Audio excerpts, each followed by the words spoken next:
నమస్కారం ఈటీవీ 360కి స్వాగతం. ముందుగా ప్రధానాంశాలు. దేశవ్యాప్తంగా ఘనంగా శ్రీరామనవమి వేడుకలు. అయోధ్యలో బాలరాముడి నుదుటిపై ఆవిష్కృతమైన సూర్య తిలకం. కన్నుల పండువగా భద్రాద్రి సీతారాముల కళ్యాణం కనులారా వీక్షించి పులకించిన భక్తజనం. సర్కార్ను కూల్చాలని చూస్తే భారాస పునాదులు పెకలిస్తాం.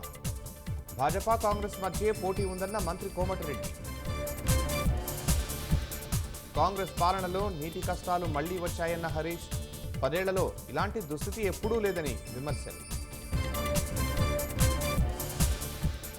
రాష్ట్రంలో సార్వత్రిక ఎన్నికలకు రేపు నోటిఫికేషన్. ఈ నెల 25 వరకు నామినేషన్ల స్వీకరణ.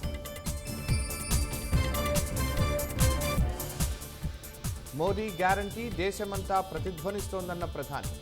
పేదలకు 3 కోట్ల ఇళ్లు నిర్మించడమే లక్ష్యమని ఉద్ఘాటన. భాజపా 150 సీట్లకే పరిమితమవుతుందని కాంగ్రెస్ జోస్యం. ప్రజలు మార్పు కోరుకుంటున్నారన్న రాహుల్, ప్రియాంక. యుఏఈ, ఒమన్లో వరదల బీభత్సానికి 18 మంది బలి. దుబాయ్, భారత్ మధ్య 28 విమాన సర్వీసులు రద్దు.